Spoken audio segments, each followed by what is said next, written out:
Hi hello ಎಲ್ಲರಿಗೂ ನಮಸ್ತೆ. ನೀವು ನೋಡ್ತಾ ಇದ್ದೀರಾ info with Vicky YouTube channel. ಯಾರ್ಯಾರು ಹೊಸ ರೇಷನ್ ಕಾರ್ಡನ್ನು ಮಾಡಿಸ್ಕೊಬೇಕು ಅಂತ ವೆಯ್ಟ್ ಮಾಡ್ತಿದ್ರು ಅವರಿಗೆ ರಾಜ್ಯ ಸರ್ಕಾರದಿಂದ ಬಿಗ್ ನ್ಯೂಸ್ ಬಂದಿದೆ.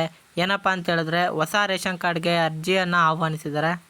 ಈ ಅರ್ಜಿ ಎಲ್ಲಿ ಹೋಗಿ ಅರ್ಜಿಯನ್ನು ಸಲ್ಲಿಸಬೇಕು, ಎಷ್ಟು ಗಂಟೆಯಿಂದ ಎಷ್ಟು ಗಂಟೆವರೆಗೂ ಈ ಅರ್ಜಿ ಓಪನ್ ಇರುತ್ತೆ, ಯಾವ್ಯಾವ ಡಾಕ್ಯುಮೆಂಟ್ಸ್ ಎಲ್ಲ ತಗೋಬೇಕು ಅನ್ನೋದನ್ನ ನಿಮಗೆ ತಿಳಿಸ್ಕೊಡ್ತೀನಿ ನೋಡಿ.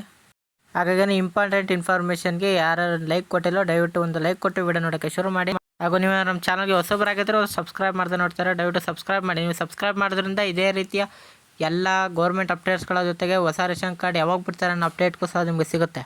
ಈಗ ನಿಮಗೆ ಹೊಸ ರೇಷನ್ ಕಾರ್ಡ್ ಯಾವಾಗ ಓಪನ್ ಆಗಿದೆ ಅನ್ನೋದನ್ನ ತಿಳಿಸ್ಕೊಡ್ತೀನಿ ನೋಡಿ. ಹೊಸ ರೇಷನ್ ಕಾರ್ಡ್ ಬಂದು 2 ಗಂಟೆಯಿಂದ 4 ಗಂಟೆವರೆಗೆ ಅರ್ಜಿ ಓಪನ್ ಇರುತ್ತೆ. ಅಂದರೆ ಇವತ್ತು ದಿನಾಂಕ 20/6/2024ರಂದು ನಿಮಗೆ ಯಾವುದಾದ್ರು ಮೆಡಿಕಲ್ ಎಮರ್ಜೆನ್ಸಿಯಿಂದ ಹೊಸ ರೇಷನ್ ಕಾರ್ಡನ್ನು ಮಾಡಿಸ್ಬೇಕು ಅಂತಿದ್ದೀರೋ ಅವರು ತಮ್ಮ ಗ್ರಾಮವನ್ನು ಕರ್ನಾಟಕವನ್ನು ಬೆಂಗಳೂರು ಕೇಂದ್ರಗಳಿಗೆ ಹೋಗಿ ನೀವು ಹೊಸ ರೇಷನ್ ಕಾರ್ಡ್ಗೆ ಅರ್ಜಿಯನ್ನು ಸಲ್ಲಿಸಿದ ಕಾಪಿಯನ್ನು ನೀವು ಆಹಾರ ನಿರೀಕ್ಷಕರಿಗೆ ಕೊಟ್ಟರೆ ನಿಮ್ಮ ಹೊಸ ಕಾರ್ಡ್ ಬರುತ್ತೆ ಮೆಡಿಕಲ್ ಎಮರ್ಜೆನ್ಸಿ ಪರ್ಪಸ್ಗೆ.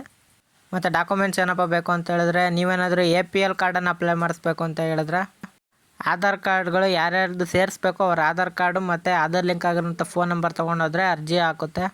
ಮತ್ತು BPL ಕಾರ್ಡ್ ಏನಾದರೂ ಇದ್ದರೆ ಅವರಿಗೆ ಆಧಾರ್ ಕಾರ್ಡ್ ಜೊತೆಗೆ 1,20,000 ಒಳಗಡೆ ಇರುವಂತಹ ವ್ಯಾಲಿಡ್ ಇನ್ಕಮನ್ನು ನೀವು ತಗೋಬೇಕಾಗತ್ತೆ. ಅದ್ರ ಜೊತೆಗೆ ಆಧಾರ್ ಲಿಂಕ್ ಆಗಿರೋಂಥ ಫೋನ್ ನಂಬರನ್ನು ನೀವು ತೊಗೊಂಡೋದ್ರೆ ನಿಮಗೆ BPL ಕಾರ್ಡ್ ಕೂಡ ಆಗುತ್ತೆ. ನೋಡಿದ್ರಲ್ಲ ಫ್ರೆಂಡ್ಸ್, ಇದೊಂದು ಸಣ್ಣ ಮಾಹಿತಿ ಇತ್ತು. ನಾನು ನಿಮಗೆ ಲೈವ್ ಪ್ರೂಫ್ ಆಗಿ ತೋರಿಸ್ಕೊಟ್ಟಿದ್ದೀನಿ. ಹೊಸ ರೇಷನ್ ಕಾರ್ಡ್ ಓಪನ್ ಆಗಿದೆ ಅನ್ನೋದನ್ನ ನೀವು ಬೇಗ ಹೋಗಿ ಅರ್ಜಿಯನ್ನು ಸಲ್ಲಿಸಿ.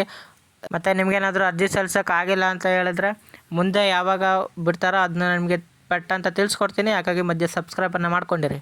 ಸಿಗೋಣ ಮುಂದಿನ ಇನ್ಫಾರ್ಮೇಟಿವ್ ವಿಡಿಯೋದಲ್ಲಿ. ಬಾಯ್.